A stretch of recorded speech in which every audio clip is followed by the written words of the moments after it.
नमस्कार, मैं धीरेन्द्र और आप देख रहे हैं मिरर मीडिया। स्वागत है आपका मिरर बुलेटिन में। एक नजर बढ़ते हैं अब तक की सुर्खियों पर। उड़ीसा के डकैती का धनबाद से कनेक्शन, बरवाडा से 6 आरोपी गिरफ्तार, लाखों के जेवर बरामद।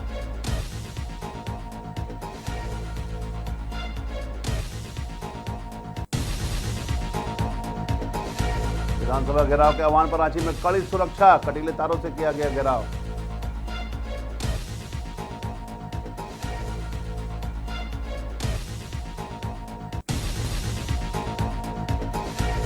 ऑपरेशन नारकोस के तहत धनबाद स्टेशन में बड़ी कार्रवाई, 6 किलो गांजा बरामद, 1 गिरफ्तार।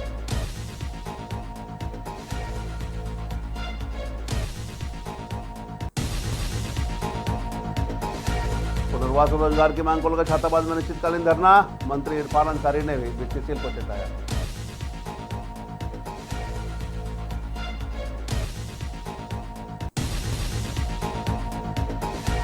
और दूसरी सोमवारी पर बाबाधाम में आस्था का सैलाब, करीब 4 लाख श्रद्धालुओं ने किया जलाभिषेक।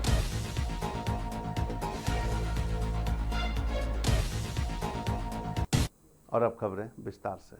धनबाद के बरवाडा से बड़ी खबर सामने आई है, जहां उड़ीसा के भद्रक जिले में हुई डकैती और हत्या के मामले में उड़ीसा पुलिस ने बरवाडा और धनबाद और गोविंदपुर पुलिस के सहयोग से देर रात 6 आरोपियों को गिरफ्तार किया है। बताया जा रहा है कुछ दिन पहले भद्रक के शोबरंग थाना क्षेत्र में डकैती के दौरान विरोध करने पर एक व्यक्ति को पेट में गोली मार दी गई थी। इलाज के दौरान 3 दिन बाद उसकी मौत हो गई थी। घटना की जांच के दौरान मोबाइल लोकेशन और सीसीटीवी फुटेज के आधार पर उड़ीसा पुलिस की टीम धनबाद पहुंची। भद्रक ग्रामीण एसडीपीओ के नेतृत्व में टीम ने बरवाडा थाना क्षेत्र के छालाटाड़ गांव से कथित सरगना भरत साव और लाल बहादुर साव को गिरफ्तार किया। वहीं सोनरिया से देवीलाल दास और प्रकाश दास, मधुगोड़ा से कालाचंद साव और गोविंदपुर से करीम अंसारी को हिरासत में लिया है। पुलिस सूत्रों के माने तो कथित सरगना भरत साव के घर से करीब 1.5 लाख रुपए नगद और सोने चांदी के जेवरात बरामद किए गए हैं। बताया जा रहा है कि डकैती के दौरान 20 भरी से अधिक सोने का आभूषण और चांदी के जेवर लूटे गए थे। पूछताछ में आरोपियों ने वारदात में अपनी संलिप्तता स्वीकार कर लिए। सभी आरोपी को आगे की पूछताछ और कानूनी कार्रवाई के लिए उड़ीसा ले जाया गया है। फिलहाल पुलिस गिरोह के अन्य संभावित सदस्यों और पूरे नेटवर्क की तलाश में जुट गई है।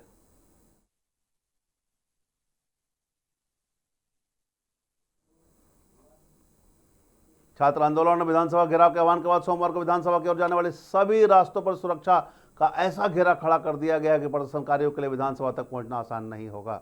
विधानसभा पहुंचने से पहले छात्रों को 6 जगहों पर लगाए गए बैरिकेड का सामना करना पड़ेगा। सभी प्रमुख बैरिकेड पर कटीले तार लगाए गए हैं। सुबह 7 बजे से ही पुलिस बल की तैनाती भी कर दी गई है। हालांकि इस बीच जेएलके नेता देवेंद्रनाथ महतो ने विधानसभा घेराव को सफल बनाने के लिए छात्रों से अपील भी की है। छात्र आंदोलन के दौरान बड़ी संख्या में प्रदर्शनकारियों के पहुंचने की संभावना को देखते हुए पुलिस ने पहले से ही मोर्चा संभाल लिया है। अलग अलग स्थानों पर तैनात जवान भीड़ की स्थिति के अनुसार आगे की रणनीति लागू करेंगे। विधानसभा के आसपास सुरक्षा व्यवस्था को कई स्तरों में बांट दिया गया है। हर एक परीक्षाओं पर पेपर लीक, पैरवी, सेटिंग से सभी छात्र परेशान हैं और हम लोग लड़ाई लड़ रहे हैं इसी के खिलाफ। और मेरा हड़ताल का आज 8वें दिन है और सत्याग्रह का 16वें दिन। मेरा वजन 10.5 केजी बच चुका है। शुगर डाउन होकर 53 हो चुका है। शरीर में बहुत दर्द है, पीड़ा है, लेकिन इससे बड़ा दर्द यहाँ पेपर लिख रहा है। स्वतंत्रता दिवस के मद्देनजर धनबाद रेलवे स्टेशन पर चलाए जा रहे विशेष चेकिंग अभियान के दौरान आरपीएफ और सीआईबी की संयुक्त टीम ने बड़ी कार्रवाई करते हुए ऑपरेशन नारकोस के तहत प्लेटफॉर्म नंबर 2 और 3 के कालका छोर से एक युवक को गांजा के साथ गिरफ्तार किया है। तलाशी के दौरान आरोपी के काले रंग की मिट्टी बैग से 6 पैकेट में कुल 6 किलो गांजा बरामद हुआ है। इसकी अनुमानित कीमत करीब 3,09,000 रुपये आंकी जाई है। आरोपी के पास से फिलहाल एक कीपैड मोबाइल भी जब्त किया गया है। गिरफ्तार आरोपी की पहचान 28 वर्षीय गणेश सिंह के रूप में हुई है, जो कि जमुआ गिरिडीह के रूप में रहने वाला है। पूछताछ में उसने बताया कि उसके दोस्त ने उसे गांजा धनबाद से हजारीबाग रोड स्टेशन तक पहुंचाने के लिए दिया था। वहां किसी अन्य व्यक्ति को गांजा सौंपना था और उसके बदले उसे 5,000 रुपये मिलने थे। मामले में जीआरपी थानों में एनडीपीएस एक्ट की संबंधित धाराओं के तहत प्राथमिकी दर्ज कर जांच शुरू कर दी गई है। पुलिस अब गांजा तस्करी जुड़े अन्य लोगों की तलाश में जुटी है।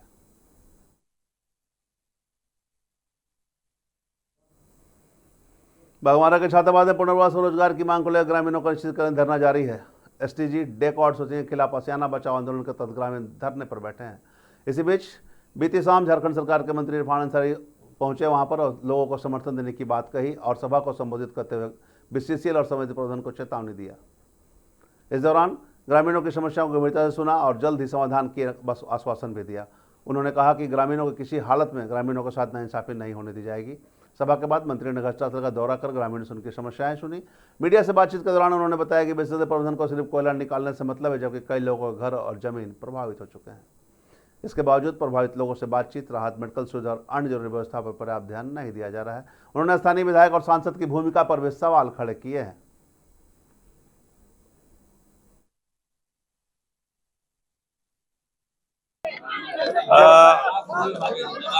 जानकारी मुझे मिली, खाताबाद में भूत हसान हुआ है, 15 घर गिर गया, लोग बेघर हो गए, घर ढह गया, जमीन दोज हो गया, बाल बाल बच गए। तो बीसीसीएल क्या कर रहा है? अभी तक आप इन पर ना आशियाना दिया है, ना टेंट दिया है, ना कोई व्यवस्था आपने किया है। केवल आपका एक ही मकसद है कि केवल कोयला निकालना। सीआईएसएफ को आगे करके बंदूक की नोक पर आप कोयला निकाल रहे हो, ये नहीं चलने देंगे हम, ये नहीं चलने दूंगा। मैं बार बार बोल रहा हूँ, यहाँ के लोगों से आपको वार्ता करना चाहिए, इनकी समस्याओं को सुनना चाहिए। आज महिला बेघर हो गया है, बहनें हमारी बेघर हो गई है, मदद मांग रही है। यहाँ के सांसद, यहाँ के विधायक कहाँ है? क्या कर रहे हैं लोग? यहाँ देख के दे आ रहा है मुझे। बताइए, बगल ये बताइए, इनके घर से कोयला निकाल के लेके जा रहा है और इनको आप कोई राहत नहीं दे रहे हैं, ना हॉस्पिटलिटी दे रहे हैं, ना दवाई का मुहैया करवाया दे रहे हैं, ना खाना दे रहे हैं, ना भोजन दे रहे हैं। और ये चिंता का विषय है। मैं जा रहा हूँ, सारा रिपोर्ट लेके जा रहा हूँ। हम अपने मुख्यमंत्री से मिलकर एक विस्तृत रिपोर्ट देंगे। राजकीय श्रावणी मेला 2026 की दूसरी सोमवार पर बाबा बैद्यनाथ धाम में आस्था का महासैलाब उमड़ पड़ा है। देश के अलग अलग हिस्सों से पहुंचे लाखों कंवरिया और श्रद्धालुओं ने बाबा बैद्यनाथ के दरबार में पहुंचकर पवित्र जल से जलाभिषेक किया। पूरा बाबा धाम बोलबम और हर हर महादेव के जयकारों से गूंजता रहा। दूसरी सोमवारी को लेकर रात से ही श्रद्धालुओं की लंबी कतार लगनी शुरू हो गई थी। रात करीब 1 बजे नंदन पहाड़ से चमारीडीह पुल तक श्रद्धालुओं की कतार पहुंच गई थी। सुबह तक कांवरिया पथ और मंदिर परिसर में श्रद्धालुओं की भारी भीड़ नजर आई। सुबह 4:20 पर बाबा मंदिर का पट खुला, जिसके बाद विधिवत पूजा अर्चना के साथ जलार्पण शुरू हुआ। श्रद्धालु घंटों कतार में खड़े रहकर अपनी बारी का इंतजार करते रहे और बाबा बैद्यनाथ का दर्शन का जलाभिषेक किया। संभावित करीब 4 लाख श्रद्धालुओं की भीड़ को देखते हुए जिला प्रशासन और पुलिस प्रशासन पूरी तरह अलर्ट रहा। कमरिया पथ से लेकर मंदिर परिसर तक सुरक्षा के पुख्ता इंतजाम किए गए। विभिन्न स्थानों पर पुलिस बल और प्रशासनिक अधिकारियों की तैनाती कर भीड़ को नियंत्रित किया गया। श्रद्धालुओं की सुविधा के लिए पेयजल, स्वास्थ्य, यातायात और अन्य जरूरी व्यवस्थाओं पर विशेष ध्यान दिया गया है। प्रशासनिक टीम लगातार मेला क्षेत्र का जायजा लेती रही और भीड़ वाले स्थान पर व्यवस्था का सुचारू बनाने में जुटी रही। दूसरी सोमवारी पर बाबा धाम में उमड़ी भीड़ ने एक बार फिर देवघर की धार्मिक आस्था और श्रावणी मेले की भव्यता की तस्वीर पेश की है। बेगूसराय से जी हम वैसे बाबू चलेंगे, ठीक है।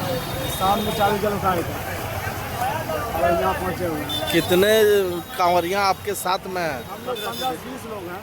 और कितने वजन के कांवर है ये? 90 केजी वजन है। 90 केजी। कब उठाए थे जल? कुछ मन्नत है या ऐसे ही आप लोग लेके आ रहे हैं?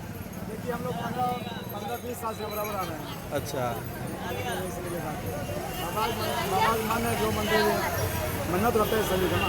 यहाँ तक पहुँचने में कितना दिन लगा? हम लोग बृहस्पतिवार के शाम में 4 बजे।